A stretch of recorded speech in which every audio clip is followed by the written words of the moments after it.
Innal hamdalillah nahmaduhu wa nasta'inuhu wa nastaghfiruh wa na'udzu billahi min syururi anfusina wa min sayyiati a'malina. Man yahdihillahu fala mudhillalah wa man yudlil fala hadiyalah. Ashhadu an la ilaha illallah wahdahu la syarikalah wa ashhadu anna Muhammadan abduhu wa rasuluh.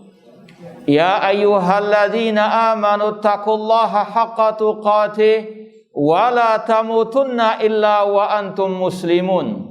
Ya ayyuhan nasu taqu rabbakumul ladzi khalaqakum min nafsin wahidah wa khalaqa minha zawjaha wa batha minhuma rijalan katsiran wa nisaa'a wattaqullaha alladzi tasaaluna bihi wal arham innallaha kana 'alaikum raqiba.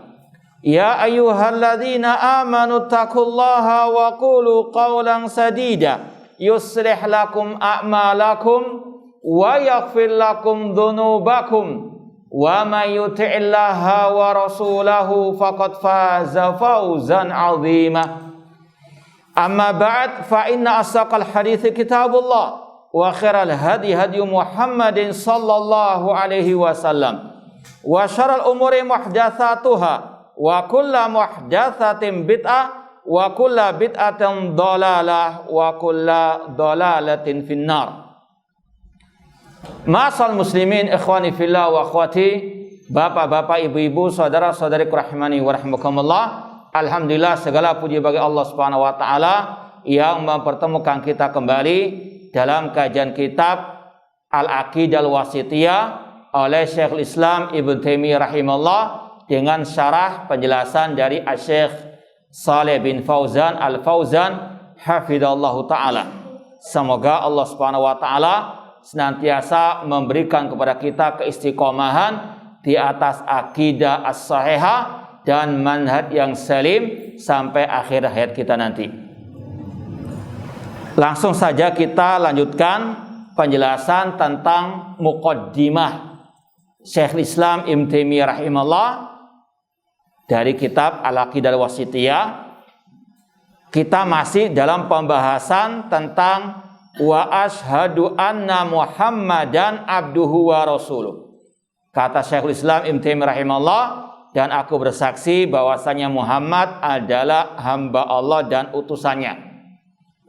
Kata Syekh Shalih bin Fauzan Al-Fauzan, ucapan beliau abduhu wa rasuluhu, Nabi Muhammad adalah hamba Allah dan utusannya, raddun ala ahlil ifrat wa tafrid fi haqqir rasul sallallahu alaihi wasallam.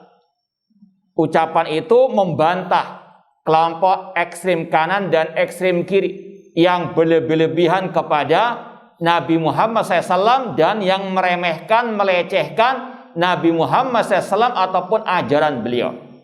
Ini yang terakhir kita bahas pada pertemuan yang lalu. Kemudian Syekh Shalih bin Fauzan menambahkan lagi ucapan beliau, fa ahlul ifrati ghalau fi haqqihi wa rafa'u fauqa manzilatil ubudiyah.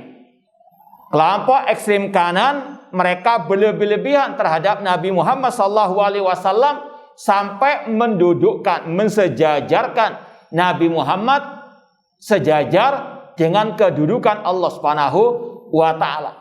Dan ini sudah kita sampaikan banyak dari kaum muslimin yang jatuh dalam al-ifrat, ekstrim kanan berlebihan terhadap Nabi Muhammad SAW. Dan itu terbukti dalam puji-pujian, kasidah-kasidah mereka, salawat-salawat mereka yang bid'ah, bahkan plus syirik. Di dalamnya ada meminta kepada Nabi SAW perlindungan di kala musibah, meyakini Nabi Muhammad mengetahui yang gaib, meyakini Nabi Muhammad bisa menghilangkan kesusahan, naudzubillah min dzalik. Ini sekali lagi berlebihan kepada Nabi SAW. Nabi saja tidak mau dilebih-lebihkan seperti itu. Bahkan dalam hadis yang sahih, Rasul SAW pernah mendengar seseorang mengatakan, wa fina nabiyyun ya'lamu ma fi ghadi. Ada di antara kita nabi yang tahu yang akan datang. Rasul pun marah, menegur orang tersebut. Ketika ada orang mengatakan Masya Allah wasita, karena kehendak Allah dan karena kehendakmu, Rasul pun marah, menegur, mengingkari ucapan tersebut karena menyamakan Allah dengan Rasul atau Rasul dengan Allah Subhanahu wa taala. Rasul mengatakan, apakah engkau mau menjadikan aku sebagai tandingan bagi Allah? Rasul marah.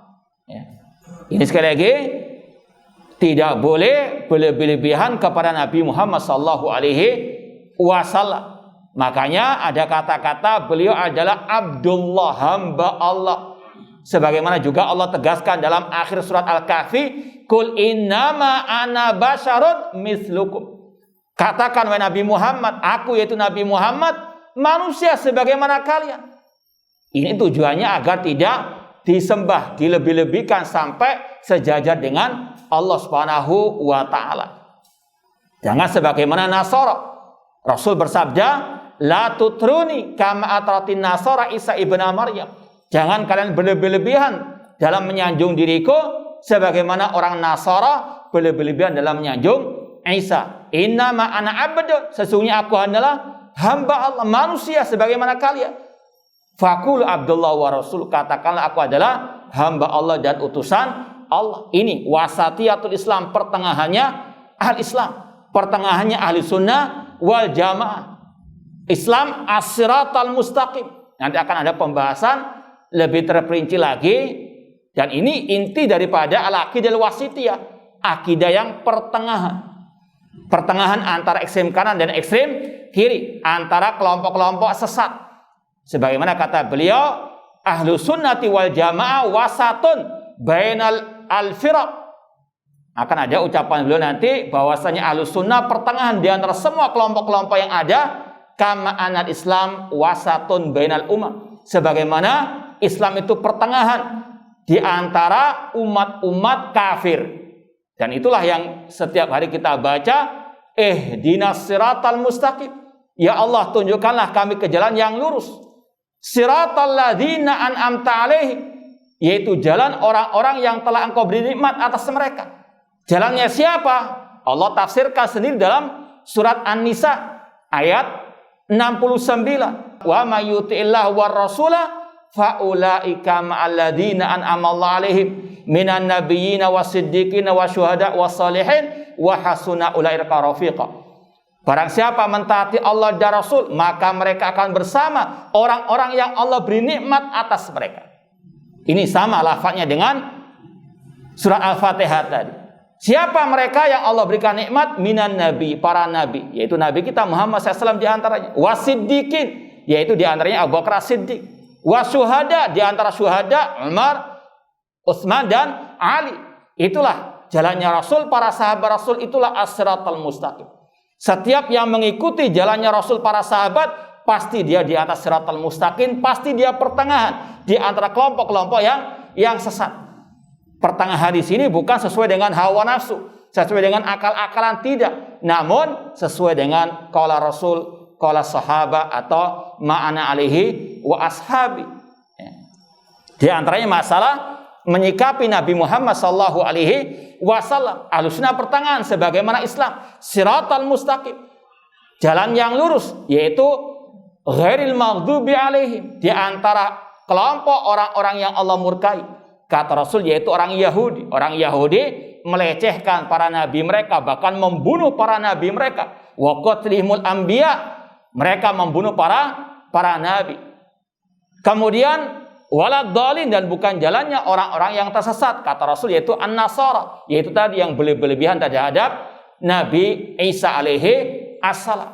Al-Islam pertengahan, bukan sebagaimana Yahudi yang melecehkan, meremehkan nabi mereka, dan bukan seperti Nasara yang berlebihan terhadap nabi mereka. Pertengahan dengan meyakini beliau adalah Abdullah, hamba Allah, manusia biasa, bukan Tuhan, bukan sesembahan, tidak memiliki kekhususan rububiyah, uluhiyah ataupun asma wa sifat.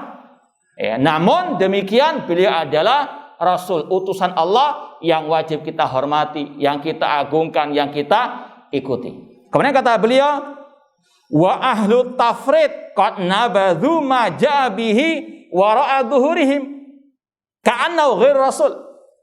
Dan kelompok yang meremehkan ekstrem kiri, yaitu mereka-mereka yang membuang ajaran Rasulullah SAW di belakang punggung mereka, seolah-olah beliau bukan utusan Allah, melecehkan, meremehkan, bahkan memperolok Rasul dan juga ajaran Rasulullah SAW. Dan sudah kita sampaikan juga berapa banyak di antara kaum muslimin, ya, kita nggak usah jauh-jauh di luar, di dalam negeri kita banyak yang melecehkan, memperolok Rasulullah SAW, mensifati Rasul dengan sifat-sifat yang tidak layak, ya, mensifati bagaimana kecilnya Rasul dengan sifat yang tidak layak, naudzubillah min dzalik, mengatakan Rasul tidak dijamin masuk surga, naudzubillah min dzalik, padahal sudah jelas dalilnya, inna a'tainakal kautsar. Ya. Demikian pula yang melecehkan ajaran Rasul sallallahu alaihi wasallam, ya, seperti mungkin ajaran jenggot. Rasul SAW mengatakan aful liha, peliharalah jenggot. Ini bukan budaya Arab, ini bukan tabiat orang Arab. Oh, orang Arab itu kan memang sudah lebat jenggotnya, kalau kita tidak ada, ya. Mengatakan jenggot bukan ajaran agama, itu boleh, naudzubillah min dzalik. Kalau bodoh jangan apa? Dipelihara. Kalau bodoh jangan apa? Diviralkan, naudzubillah min dzalik. Ini adalah istihza bi Rasul sallallahu alaihi wasallam. Rasul berjenggot dan Rasul juga apa? Memerintahkan. Ya, ini salah satu apa? Dalil itu bukan budaya, itu adalah apa? Agama. Ya, demikian pula wanita bercadar itu adalah apa? Ajaran Rasul sallallahu alaihi wasallam. Jangan apa? Diperolok. Ya, naudzubillahi min dzalik. Apalagi kalau berbicara masalah yang sering tidak sukai sama perempuan, apa itu? Iya, kalau memang belum siap apa? Tapi hati-hati, jangan apa? Mencaci maki, memperolok, nyinyiri, ya, syariat poligami, naudzubillah min dzalik. Qul abillahi wa ayati wa rasuli kuntum tastahzi'un la ta'tadiru faqad kafartum ba'da imanikum. Katakanlah, apakah dengan Allah, dengan ayatnya, dengan Rasulnya kalian saling memperolok? Ya, yang memperolok masalah ini bukan hanya orang liberal, bahkan sebagian orang-orang yang mengaku ahli sunnah, naudzubillahi min dzalik. Maka hati-hati, ini pembatal keislaman. Ajaran Islam, ajaran Rasul wajib diagungkan, wajib untuk apa? Dihormati. Jangan sampai dibuat caci makian ataupun canda guruan, naudzubillahi min dzalik. Hukumannya berat. Dzalika bi annahum karihum ma anzalallah fa ahbata a'malahum. Yang demikian itu karena mereka membenci ajaran Allah. Dan ajaran Allah juga ajaran Rasul, ajaran Allah. Yang demikian itu karena mereka membenci agama Allah, syariat Rasul, sunnah Rasul, maka Allah batalkan semua amal ibadah mereka. Naudzubillah min dzalik. Maka sekali lagi hati-hati. Bahkan kata para ulama, bahkan yang melakukan perbuatan tersebut, kalau dalam hatinya ada kebencian, tidak ada apa manfaatnya. Maka itulah perlunya al-aqidah ditanamkan sejak dini untuk menghormati Rasul, menghormati ajaran Rasul sallallahu alaihi wasallam. Kalau tidak bisa melaksanakan, belum bisa melaksanakan, minimal jaga lisan. Jangan apa suka nyinyiri, jangan suka apa memperolok ajaran Rasul SAW. Atau menyinyiri seruan sunnah Rasul sallallahu alaihi wasallam. Naudzubillah min dzalik.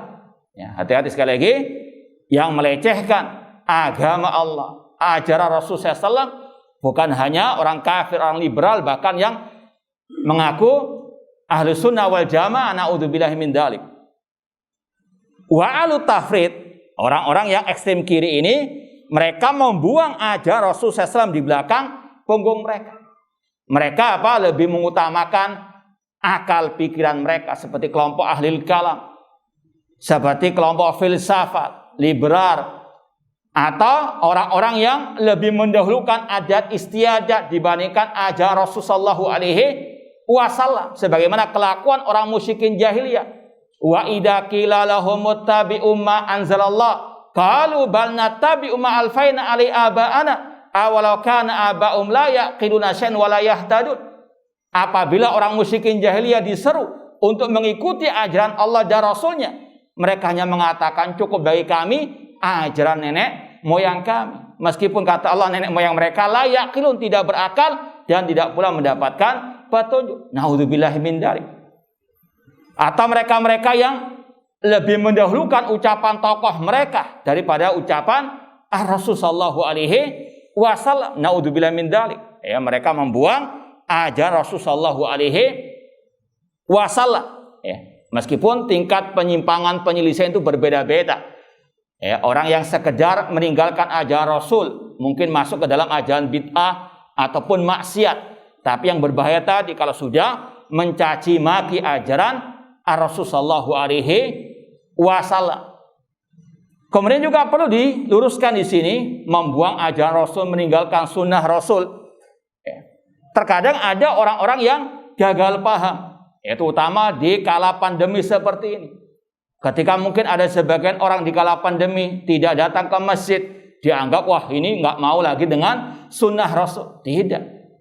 Di antara sunnah Rasul yaitu keringanan bagi orang-orang yang ada udzur untuk tidak datang ke masjid berjamaah. Ya.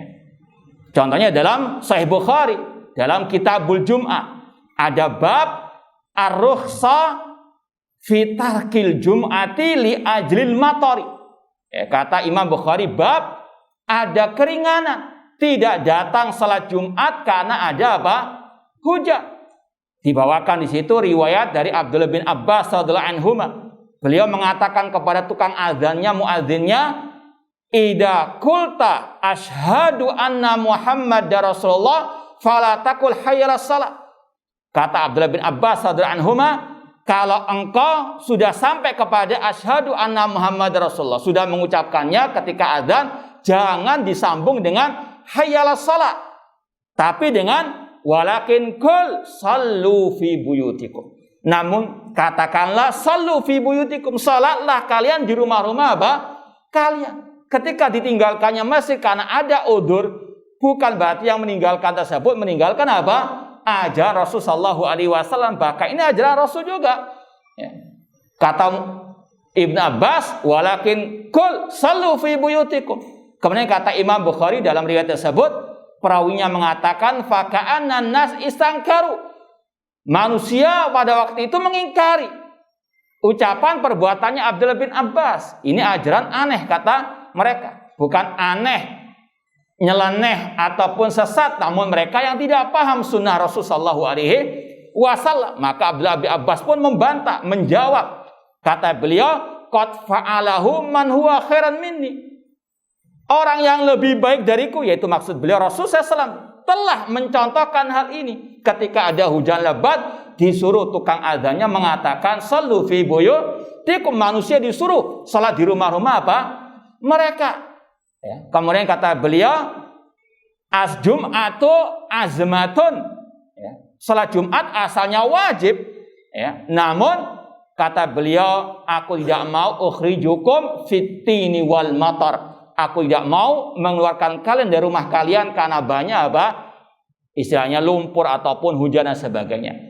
Dan salah satu dalil ulama adanya udzur tidak datang ke masjid salat berjamaah 5 waktu karena ada pandemi seperti ini. Di antaranya hadis semisal dengan tadi, kalau hujan saja ada keringanan, apalagi ada pandemi yang lebih berbahaya. Artinya al ilmu qoblal qauli wal amal. Ya, sebelum nyinyiri pikir dulu. Ya, apakah itu didasari oleh ilmu atau hanya hawa nafsu atau kejahilan. Ya. Contohnya juga orang yang tidak mau salaman di kala pandemi wabah seperti ini. Itu adalah suatu yang diajarkan Rasulullah sallallahu alaihi wasallam. Jangan nyinyiri. Wah, ini nggak mau lagi dengan sunnah Rasul. Ngakunya ahli sunnah, nggak mau salaman. Kan sunnahnya Rasul salaman kalau bertemu. Ya. Ini sekali lagi banyak orang-orang yang jahil murakkab sekarang ini. Ya.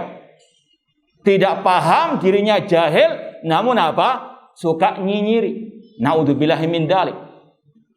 Ada sebuah buku yang sebetulnya sudah kita ringkas di medsos kita sudah posting terjemahannya, 10 pencegahan dan pengobatan COVID-19 dari bukunya atau kutebnya Syekh Ibrahim Ar-Ruhaili hafidhahullah ta'ala.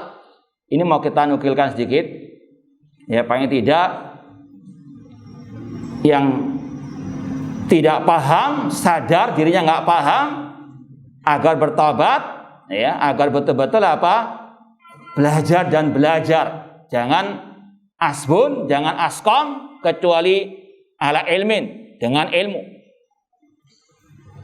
Ada buku kuteb ya, sekali lagi kuteb kecil, judulnya Al-Asbab Asyariyah An-Naji'ah fil Wiqayah Minal Amrad Al-Wabaiyah Al-Faji'ah.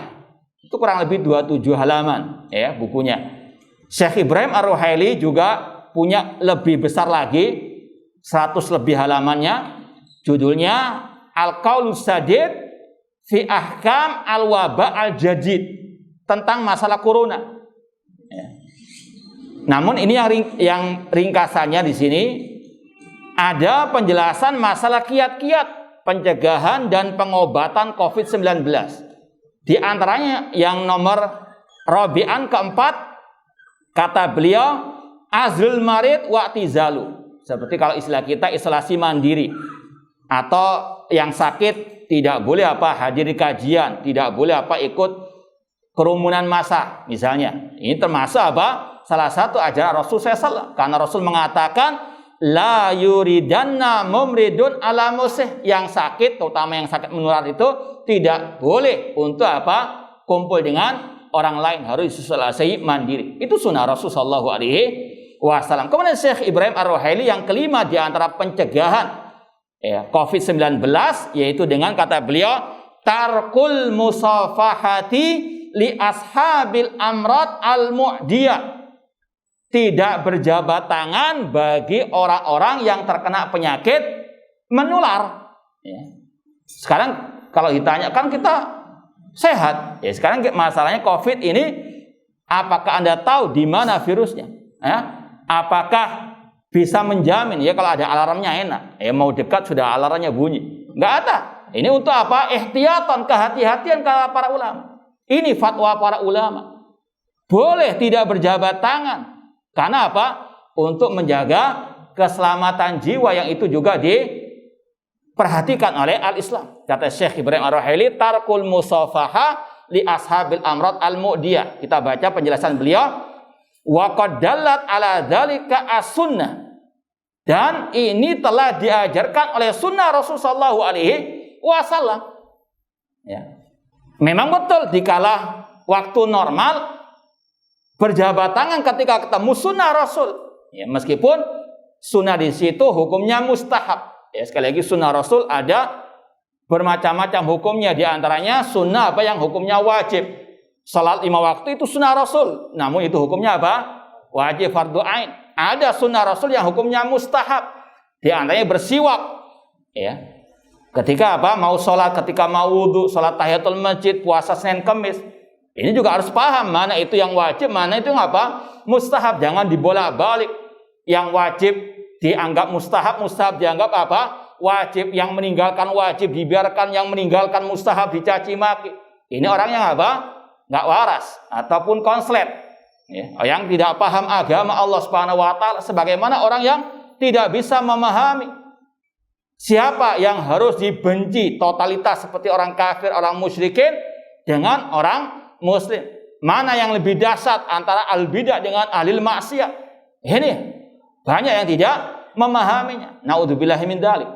Maka salah berwala berbaroknya. Kata beliau, wa qad dallat ala dzalika sunnah. Ini yang juga diajarkan oleh sunnah Rasulullah sallallahu alaihi wasallam. Fa an Amr bin Syarid an abi, dari Amr bin Syarid dari ayahnya, qala kana fi wafdi Tsaqifin rajulun majdzum. Suatu saat Rasul didatangi oleh utusan dari wafdi Tsaqif, utusan dari Tsaqif. Di situ ada orang yang terkena penyakit kusta.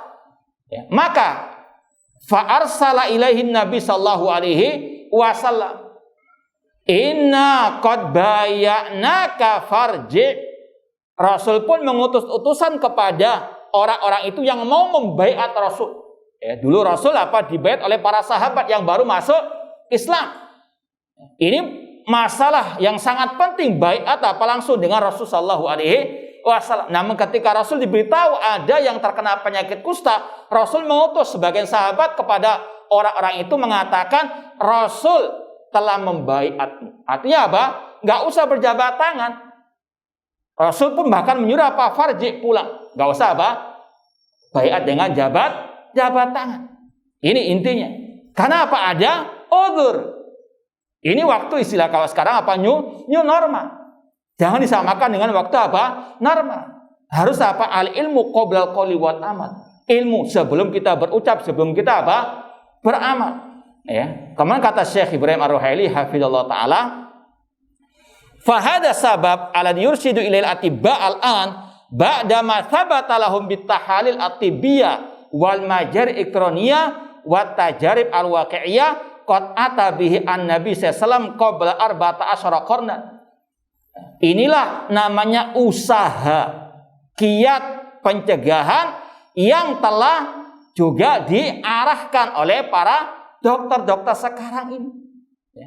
Kemudian kata beliau, mereka para dokter-dokter itu tentunya dengan penelitian dan sebagainya yang itu telah dibenarkan oleh Rasulullah SAW 14 abad yang lalu.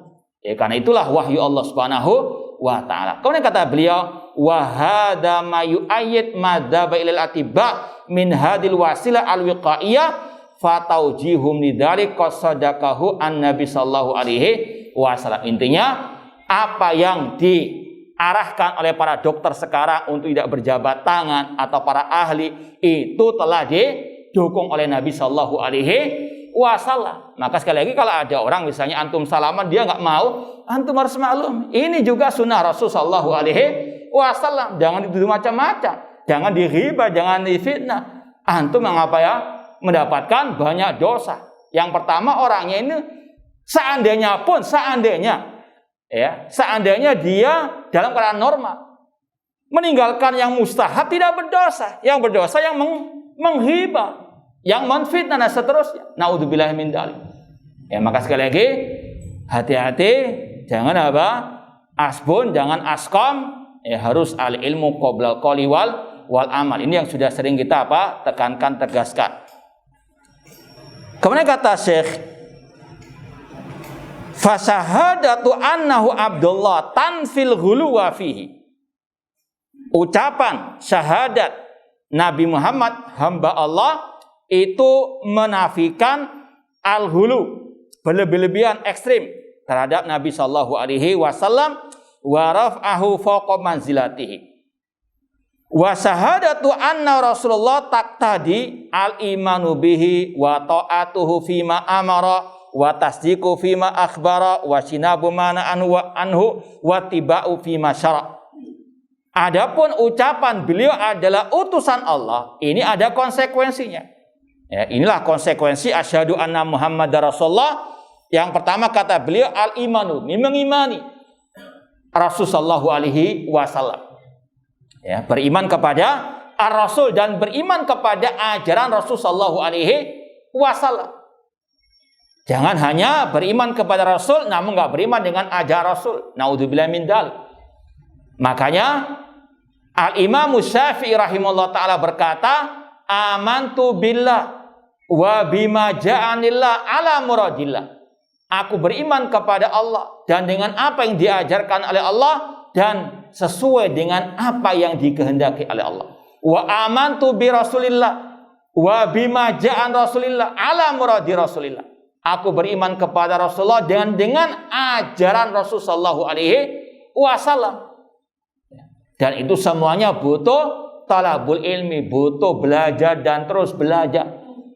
Sekali lagi, jangan hanya ngaku ahlu sunnah namun tidak paham sunnah Rasul, apalagi berkaitan dengan al-aqidah. Jangan mengaku ahlu sunnah namun nyinyiri sunnah Rasul sallallahu alaihi wasallam. Naudzubillahi min dzalik. Ini sekali lagi yang harus dipahami. Konsekuensi mengucapkan asyhadu anna Muhammadar Rasulullah, al-imanu bi, mengimani Rasul sallallahu alaihi wasallam, dan tentunya mengimani ajaran Rasul sallallahu alaihi wasallam. Ya, kata Imam Syafi'i tadi, intinya aku beriman kepada Rasulullah dan dengan apa yang diajarkan Rasul SAW. Ini juga meniadakan al-istihza bima ja'a bi Rasul sallallahu alaihi wasallam. Tidak boleh memperolok Rasul dan juga tidak boleh memperolok ajaran Ar-Rasul. Ya, makanya Al-Imam Ibnu Katsir rahimahullah ketika mentafsirkan ayat terakhir surat Al-Kautsar, inna syani'aka huwal abtar, inna syani'aka, sesungguhnya yang membencimu wahai Nabi Muhammad dialah yang terputus.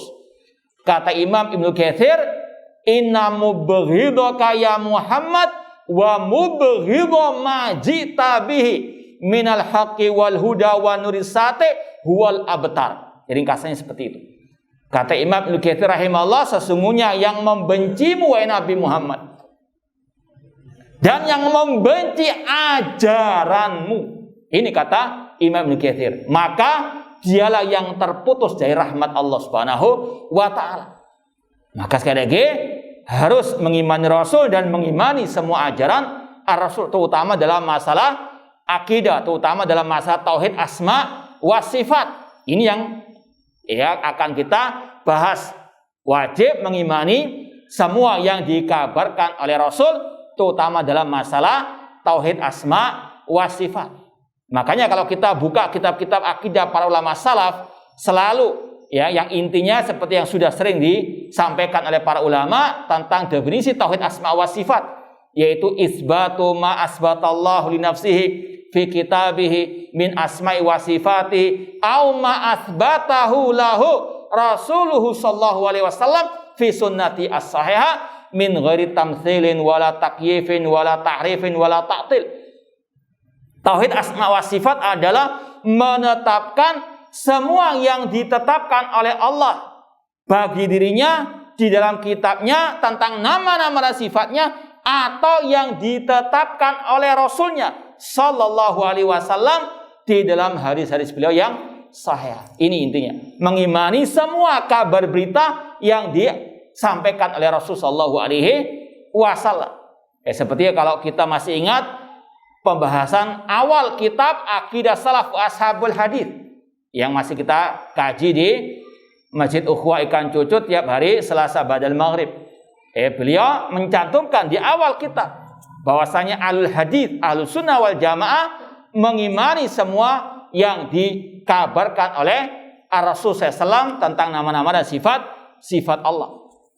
Demikian pula dalam kitab Tauhid karangan Imam Ibnu Khuzaimah yang juga pernah kita nukilkan ucapan-ucapan beliau tentang wajibnya mengimani apa yang Rasul sampaikan tentang nama-nama dan sifat-sifat Allah Subhanahu wa taala. Kemudian wa ta'atuhu fima amar, konsekuensi mengucapkan asyhadu anna Muhammad Rasulullah, yaitu mentaati perintah Ar-Rasul sallallahu alaihi wasallam. Imam Ahmad rahimahullah pernah berkata, seperti yang dinukil oleh Imam Ibnu Battah Al-Kubai dalam kitab beliau Al-Ibana Al-Kubra, Imam Ahmad mengatakan, nadartu fil mushaf fawajadtu anna ta'atar Rasul fi 33 maudhi'ah. Aku mentadabburi mushaf Al-Quran dan aku dapatkan di dalam mushaf Al-Quran atau dalam Al-Quran ayat tentang wajibnya taat kepada Rasul ada 33 ayat. Nadartu fil mushaf fawajadtu fihi anna ta'atar Rasul fi 33 maudhi'ah. Ada kurang lebih 33 ayat tentang wajibnya ittiba, mentaati Rasul sallallahu alaihi wasallam. Kemudian kata sebagian para ulama, dari 33 ayat itu kurang lebihnya kalau dibagi lagi dari sisi redaksi ayatnya, ada 3 macam redaksi ayat yang mewajibkan mentaati Rasul sallallahu alaihi wasallam. Yang pertama redaksinya berbentuk al-amru wal irsyad, perintah langsung ataupun anjuran.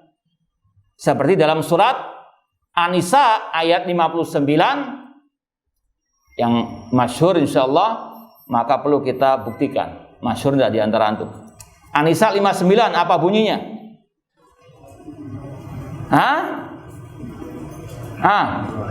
Ya ayyuhalladzina amanu ati Allah wa ati Rasul wa ulil amri minkum. Wahai orang beriman, taatilah Allah, taati Rasul dan pemimpin di antara kalian. Kata ulama tabi'in yang bernama Atha, taat Rasul artinya ittiba sunnatihi, mengikuti sunnahnya Rasul sallallahu alaihi wasallam.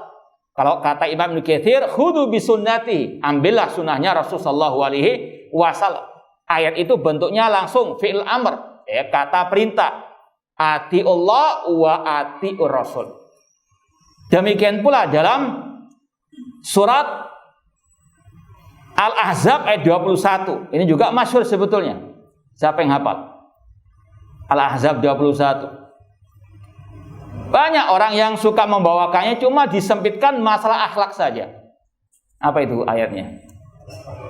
Laqad kana lakum fi Rasulillah uswatun hasanah. Sungguh telah ada suri teladan yang baik pada diri Rasul SAW bagi kalian. Padahal kata Imam Ibnu Katsir tentang ayat ini, hadil ayah aslun kabirun fit ta'assi bir Rasul SAW fi aqwalihi wa af'alihi wa ahwalihi. Kata Imam Ibnu Katsir rahimahullah, ayat ini adalah dalil yang besar untuk mewajibkan kita ta'assi, mengikuti Rasul, meneladani Rasul dalam semua ucapan beliau, semua perbuatan beliau, dan semua keadaan beliau. Cuma ayat ini banyak hanya disempitkan untuk masalah mengikuti akhlak beliau. Padahal lebih dari itu, mengikuti akidah beliau, mengikuti tata cara ibadah beliau. Ini bentuknya anjuran. Laqad kana lakum fi Rasulillah uswatun hasanah. Demikian pula Allah berfirman, ya ayyuhalladzina amanu stajibu lillahi walir rasul. Wahai orang-orang beriman, penuhilah panggilan Allah dan ar-rasul. Fi'il amr, istajibu. Demikian pula Allah mengatakan, qul in kuntum tuhibbunallah fattabi'un. Katakanlah wahai Nabi Muhammad, jika kalian wahai kaum muslimin mengaku cinta kepada Allah, ittabi'uni, ikutilah aku. Ikutilah siapa? Rasul sallallahu alaihi wasallam, yuhibbukumullah. Ini perintah langsung, fi'il amr, ittabi'uni. Dan sekaligus di ayat ini ada redaksi pahala keutamaan bagi yang mau mengikuti Rasul sallallahu alaihi wasallam. Barang siapa qul in kuntum tuhibbunallah fattabi'uni yuhibbukumullah. Ini ayat ini menggabungkan dua redaksi. Ada fi'il amr, ittabi'uni, ikutilah aku, dan sekaligus redaksinya apa? Keutamaan pahala bagi yang mentaati Rasul, mengikuti Rasul. Allah mencintai kalian dan Allah mengampuni dosa-dosa kalian. Ini redaksi yang kedua. Kemudian juga yang bentuknya redaksi kedua ini pujian dan juga keutamaan pahala bagi yang mentaati Rasul. Dalam surat An-Nisa ayat ke-13 Allah mengatakan, wa may yuti'illaha wa rasulahu yudkhilhu jannatin tajri min tahtihal anhar. Barang siapa mentaati Allah dan Rasulnya, maka Allah masukkan dia ke dalam surganya. Demikian pula ayat yang kita baca tadi, An-Nisa 69. Apa tadi? Apa bunyinya? Wa may yuti'illaha war rasula fa ulaika ma'alladina an'ama Allah 'alaihim minan nabiyina wasiddiqina wasyuhada wassalihin. Kemudian redaksi yang ketiga kata para ulama yang intinya sama, wajib mentaati Rasul, wajib ittiba kepada ajaran Rasul. Yaitu bentuknya ancaman dan siksa bagi yang tidak mau mengikuti ajaran Rasul. Insyaallah kita lanjutkan ba'dal adzan. Ya, kita lanjutkan sedikit ayat yang membahas tentang wajibnya taat kepada ar-Rasul. Redaksinya yang ketiga kata para ulama, yaitu bentuknya ancaman dan siksa bagi yang menyimpang dari ajaran Rasul sallallahu alaihi wasallam. Di antaranya surat An-Nisa ayat 14, wa may ya'sillaha wa rasulahu wa yata'adda hududahu yudkhilhu nara. Barang siapa yang memaksiati Allah dan Rasul dan melampaui batasan Allah dan Rasul, maka Allah masukkan dia ke dalam api neraka. Demikian pula dalam surat An-Nisa 115, wa may yushaqiqir rasula min ba'di ma tabayyana lahul huda wa yattabi' ghaira sabil mu'minin nuwallihi ma tawalla. Barang siapa yang menyelisih Rasul setelah jelas kebenaran baginya dan dia mengikuti selain jalannya orang beriman, yaitu para sahabat, Allah palingkan kemana dia berpaling, Allah sesatkan kemana dia tersesat, dan Allah masukkan dia ke neraka jahanam. Dan ayat-ayatnya banyak sekali tadi, ada kurang lebih 33. Ada sebagian mengatakan 40 ayat tentang wajibnya taat kepada Rasul, yang intinya ada 3 redaksi tadi. Ya, ini karena banyak pertanyaan sudah masuk, insya Allah kita lanjutkan pembahasannya di pertemuan yang akan datang. Wallahu ta'ala alam. Ini ada kayak curhat, nah Allah alam ini panjang tulisannya, yang intinya saya mendapati seorang ikhwan yang menghadiri kajian, akan tapi setelah kajian usai sang ikhwan ini menghibah sang ustadz. Ya, ada nggak di sini? Kita kasih hadiah. Naudzubillahi min dzalik. Ya, yang pertama kita ingatkan dengan sabda Rasul sallallahu alaihi wasallam. Rasul mengatakan, man ta'allama ilman mimma yubtagha bihi wajh Allah la yata'allamu illa li gharadin minad dunya lam yajid rihal jannah. Barang siapa yang belajar ilmu agama yang selayaknya dia niatkan untuk mendapatkan pahala dari Allah, namun dia mencarinya untuk mendapatkan bagian dari urusan dunia, dia tidak mencium bau surga. Ancaman bagi yang datang ke majelis ilmu, belajar ilmu namun tujuannya bukan lillahi ta'ala, untuk mencari keuntungan pribadi karena dibayar sama sang bos untuk mata-matai misalnya, ya. Naudzubillah min dzalik. Hati-hati, ancamannya apa? Lam yajid rihal jannah, tidak akan masuk tidak akan mencium bau surga, kata Rasul. Ana ulangi lagi hadisnya. Man ta'allama ilman mimma yubtagha bi wajh Allah la yata'allamahu illa li gharadin minad dunya lam yajid rihal jannah.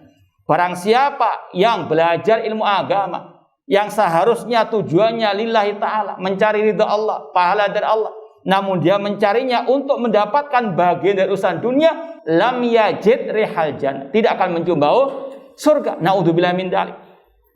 Kalau di zaman Rasul saja banyak orang munafikun, apalagi di zaman now seperti naudzubillah min dzalik.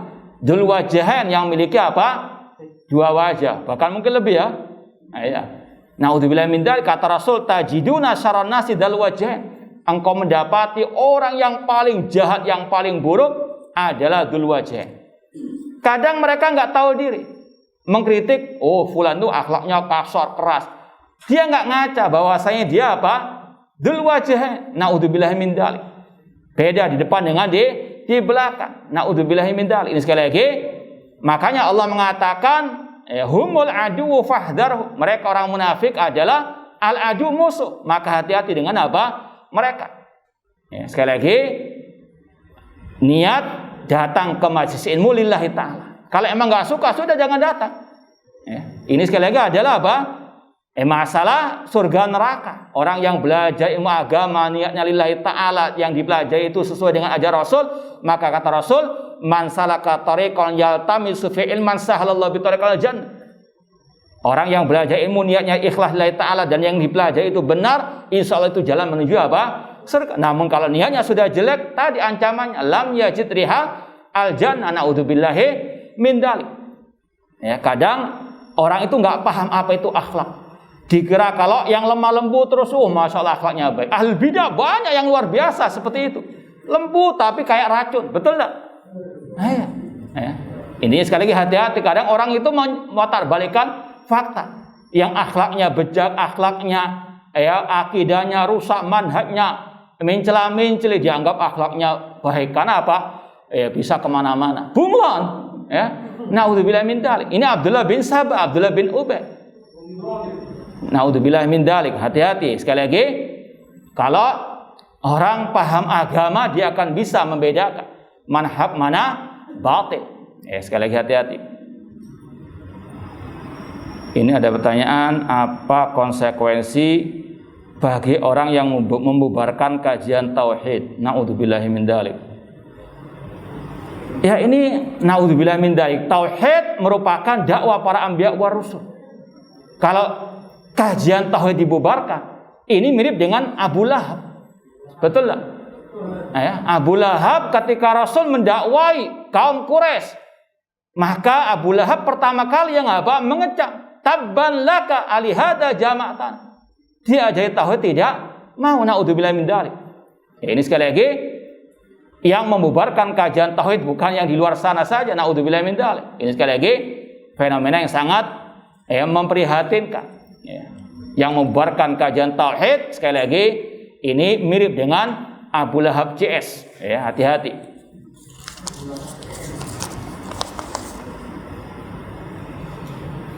Apa kiat-kiat untuk kami sebagai penuntut ilmu agar senantiasa istiqomah dalam menuntut ilmu agar tidak meniru orang-orang haroka yang banyak aksi namun malas untuk menuntut ilmu? Yang pertama, banyak-banyak berdoa kepada Allah. Ya muqallibal qulub, tsabbit qalbi ala dini. Wahai zat yang bolak-balikkan hati, tetapkan hatiku di atas agamamu. Karena fitnah akhir zaman luar biasa. Yang dulunya keras, tegas membahas dakwah at-tauhid atau dakwah tauhid, sekarang membawa dakwah tauhid. Naudzubillah min dzalik. Ini sekali lagi harus banyak bergantung kepada Allah, banyak berdoa kepada Allah. Ya muqallibal qulub, tsabbit qalbi ala dini. Yang kedua, harus betul-betul selektif dalam mencari ilmu agama, baik dari ustadznya, baik dari sumber buku-bukunya. Kalau ikut yang mencela-mencela ya seperti itu nantinya. Naudzubillah min dzalik. Kalau yang ikut sesat ya juga ikut sesat. Sebagaimana as-sahib. Ini juga yang ketiga, cari teman yang baik, yang sesuai dengan akidah Rasul, akidah para sahabat Rasul sallallahu alaihi wasallam. Kalau sahib itu bisa menarik, apalagi guru agama, apalagi ustaz dan sebagainya, harus betul-betul selektif mencari guru agama, teman dekat, sahabat karib. As-sahib. Karena kata para ulama salaf seperti Abdullah bin Mas'ud radhiyallahu anhu, al-mar'u bi khadanihi. Seseorang itu tergantung sahabat dekatnya. Bahkan dulu Sufyan Ats-Tsauri satu saat pernah ke Basrah. Ini semuanya ada dalam kitab Al-Ibana Al-Kubra Imam Ibnu Battah Al-Bair rahimahullah taala. Satu saat Sufyan Ats-Tsauri datang ke negeri Basrah. Beliau berbicara tentang seseorang yang namanya kalau tidak salah Ar-Rabi' bin Sabih. Beliau bertanya kepada orang-orang, "Ma madhabu?" Apa madhab orang ini? Orang-orang menjawab, "Huwa ahlus sunnah." Kata Sufyan Ats-Tsauri, "Man bitanatuhu?" Siapa teman-teman dekatnya? Siapa sahabat karibnya? Al-Qadari, kelompok Qadariyah. Huwal Qadari. Kata Sufyan Ats-Tsauri, langsung divonis dia adalah pengikut juga ajaran kelompok Al-Qadariyah. Kata Imam Al-Auza'i, kata Abdullah bin Mubarak, seorang ulama tabi'in, ahlul bid'ah lau khafiyat alaina bid'atuhum lam takhfa alaina ulfatuhum. Ini kata ulama tabi'in Abdullah bin Mubarak dan juga Imam Al-Auza'i, bila mengatakan atau mereka mengatakan kalau ahlul bid'ah menyembunyikan bid'ah mereka, kita mungkin tidak tahu. Tapi kita tahu mereka ahlul bid'ah kalau lewat teman-temannya tadi. Kalau teman-temannya orang munafikun, ya sudah seperti itu. Sebagaimana kata pepatah bahasa Arab, atuyur bi asbahiha taqa. Namanya burung itu akan bertengger dengan yang sejenisnya. Gagak dengan burung agak, demikian seterusnya. Maka hati-hati.